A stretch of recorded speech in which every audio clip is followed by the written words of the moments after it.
Hey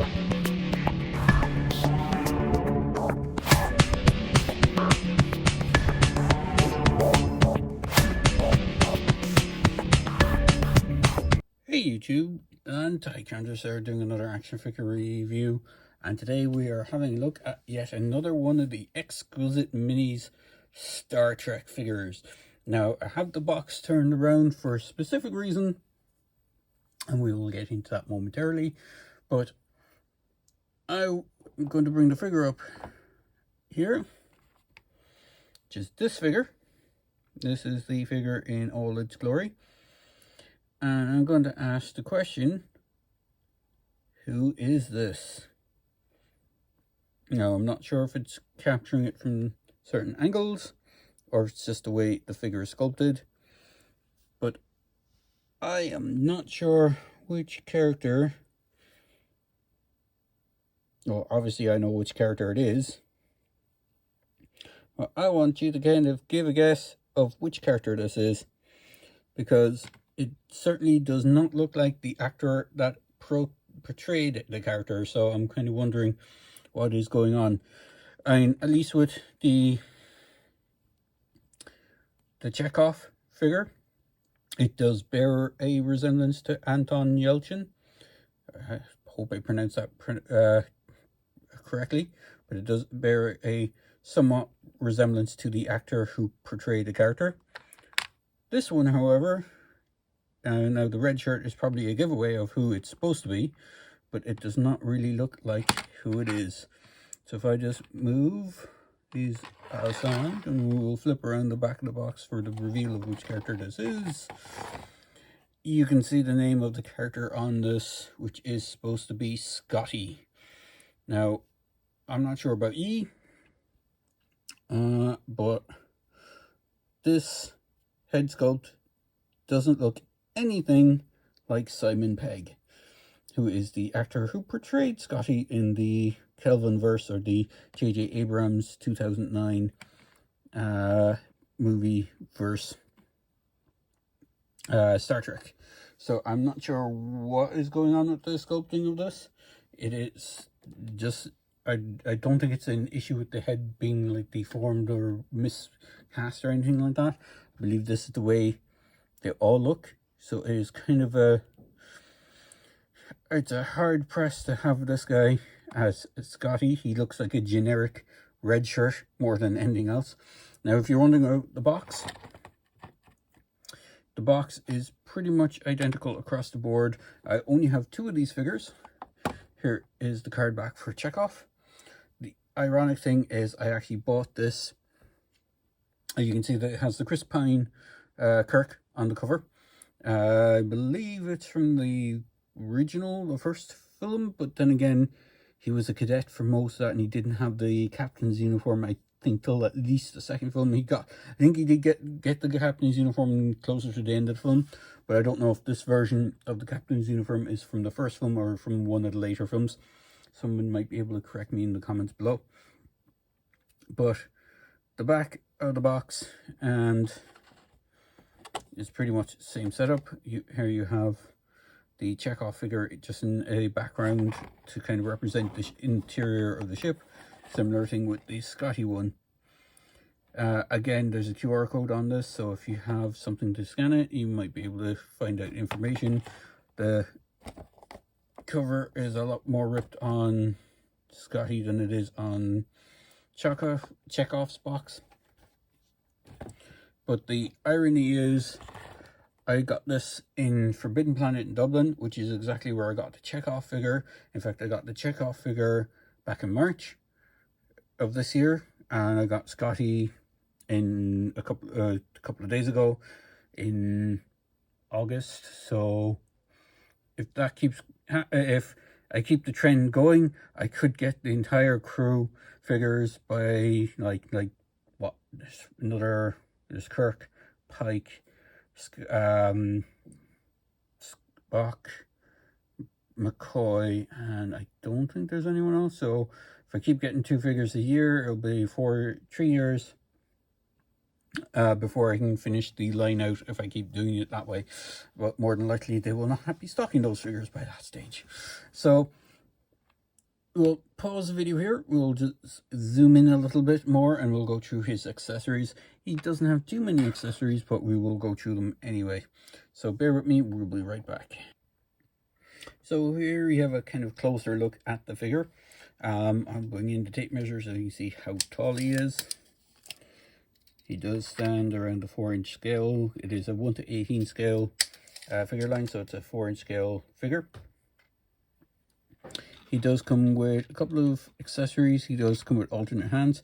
He also comes with one of these bases, which has these H or I plugs, depending on which way you want. There's the Star Trek legally stuff on the back of it. It just has the Starfleet logo. There is a small peg here on the clear plastic section of it.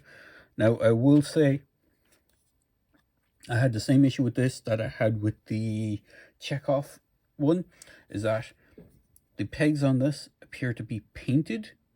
They cast in whatever plastic there are. They're not cast in the white plastic, which makes no sense to me. It's possible they're cast in this clear plastic and then just sprayed white, which makes it a lot harder to work with. So if I bring in previous ones of these, this is the ones from the Judge Dredd. This is the one from Aliens. They all have this eye connector piece. So if you wanted to, you could connect this up like so, hopefully. Just get it into place. So it just snaps into place. But as I said, the eye pieces or the H pieces, they are painted plastic as opposed to cast, as these ones it's just cast in black plastic, and these are cast in the same tan that the base plate is made out of. The white ones don't seem to be cast, they seem to be painted, unless it's whatever way they print them out or make them different. And I'll just bring in more. You can see this is the Chekhov one that I have already in here. And these ones, the ones with the bullet casings, are from the G.I. Joe line. And the ones with this, the plain mud on them, are from the Predators, from the AVP and Predator line. So it does come with those. He does come with 2 alternate hands. Now his alternate hands are actually the ones, one of them is the one that he came with, which is this one, which is a kind of grasp hand for the communicator. He doesn't come with his default phaser hand out of the packaging. That is actually one of the alternate hands, so he comes with this outstretched hand as his default in the package. And if I bring in Chekhov, you can see he has the same deal. In fact, he has exactly the same hands. You can see he has the punchy hand and the outstretched hand. Now I believe with Chekhov, his hands were, the punchy hand was already on him and the outstretched hand was actually on him as well, so I have to swap out both hands. Whereas for Scotty here, if you want to call him Scotty, because he still doesn't look quite like Scotty or Simon Pegg to me. Maybe he does from certain angles, certain light, but to me, I don't get the look for him. He does have the waist belt.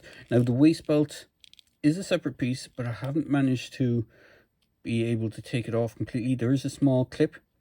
If I take the phaser out, there is a small clip here, but I'm worried that if I do unpeg it, I won't be able to peg it back in. So I haven't actually removed it. It is the same belt that comes with Chekhov. The only difference is it has, not difference, the only thing I have seen, now I've been kind of watching a couple of people's reviews of these figures, and I watched one for the Kirk figure. What's interesting, and I don't know if it's the same across the board, but the Kirk figure that particular reviewer had, the belt was actually a separate piece in the packaging. It was behind the packaging where the base plate was, or the stand. The belt was in there.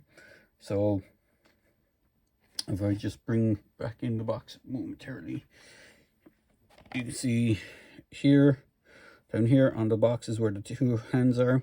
Here's where the phaser is. That's where the communicator is on the box. And then obviously you got the figure. But if I just pop this open a second, take out the tray, you have an extra tray in the back that houses the base plate and those eye clips. So, getting the figure back up, we will run through his articulation and we will go from there. So his head is on a ball joint. Now it's not a double ball joint, so he has the ball just at the base of the neck where it connects to the body, unlike some of the other figures where you'd have the ball joint at the base of the head where it connects to the neck. This has a good range of movement. You can go 360. There is some tilt. There's a little bit of forward and back, but not much, but I believe it's on a ball peg. You have a hinge at the shoulder that allows you to go up this much. You can rotate the hands all the way around. There is no bicep swivel. There is a single joint elbow, though it has a swivel in that. You have a ball peg system for the wrist, so you can have a swivel in the wrist. And you can get some kind of in-out movement depending on what way you want the wrist positioned. He does have that tricorder. Now, I will state that the tricorder is such a tiny, tiny piece. And let's see if I can pop it out. Bear with me. I'm going to pop it into his hand so you can see it. There is the tricorder.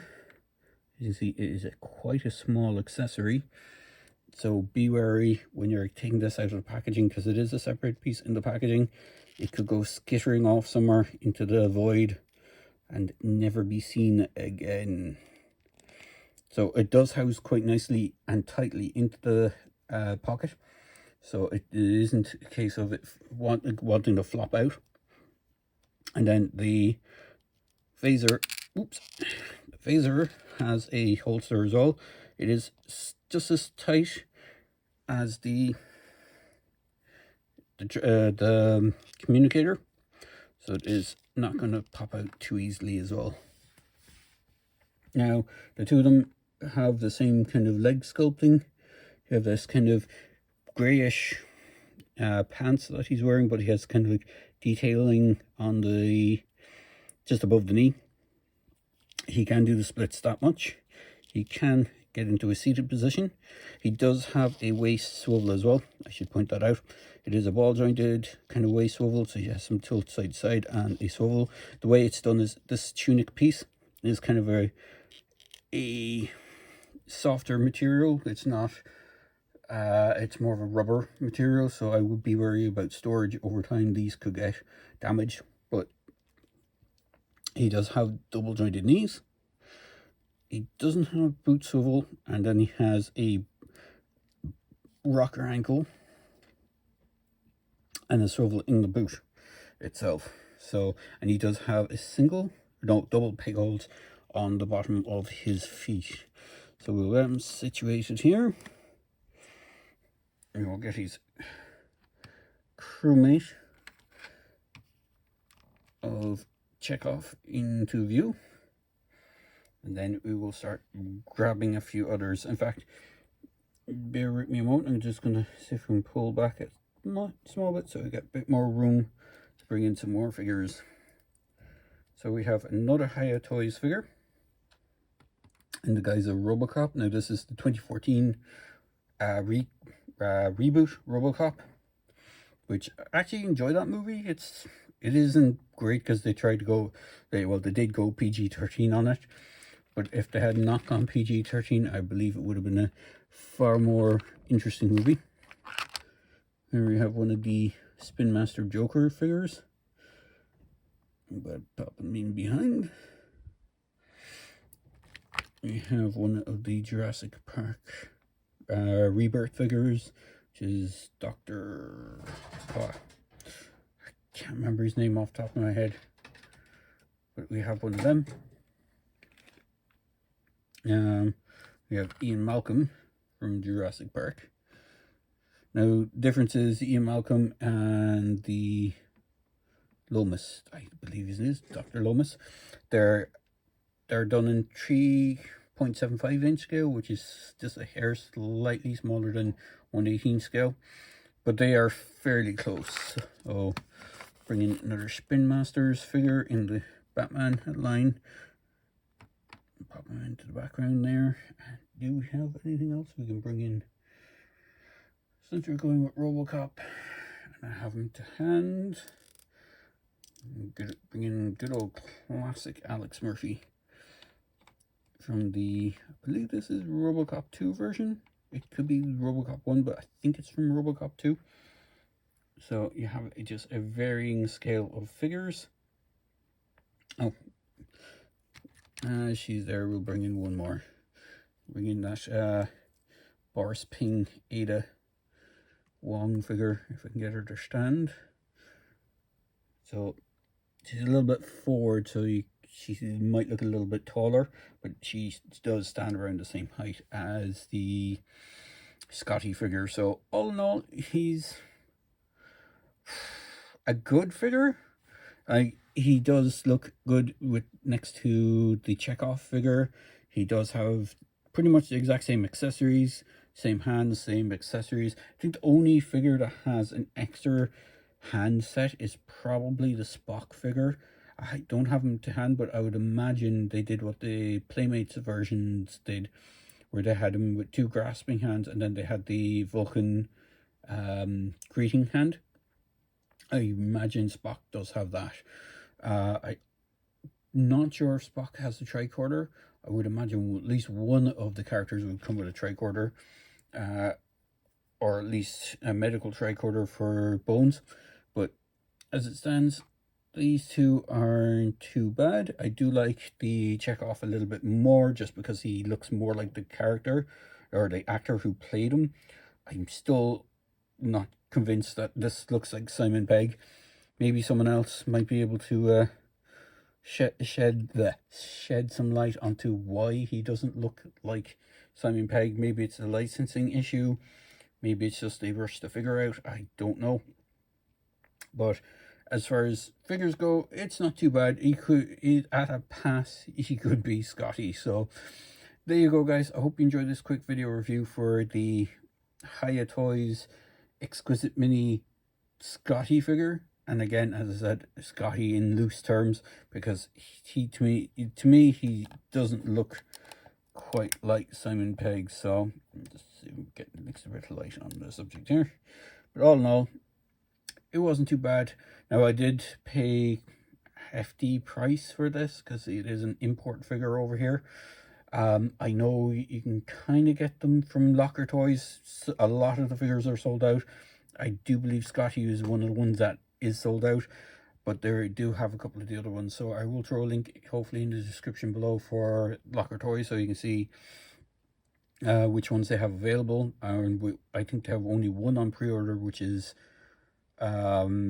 original Spock, as in Leonard Nimoy Spock when he's on the kind of ice planet. So that's the only one that I think they have pre-order.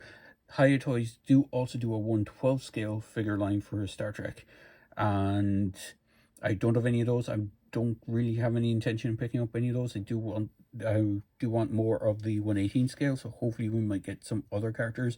I mean, one of the main crew members missing from this lineup, and they haven't shown any preview images of a figure for her, is Aurora, which is interesting. They don't have a female figure. They have a lot of all the male cast, but they don't have the one kind of iconic female crew member from the Star Trek. Well, I wouldn't say she's the one iconic, because there was Nurse Chapel as well, but from like what people remember, Aurora being one of the most iconics on the bridge. So there you go, guys. I hope you enjoyed this quick video review, and as always, please feel free to like, comment, and subscribe to my channel. And I hope you're enjoying your day, and hopefully you stayed and watched till the end to help my channel. So thanks for watching, and have a great day wherever you are in the world.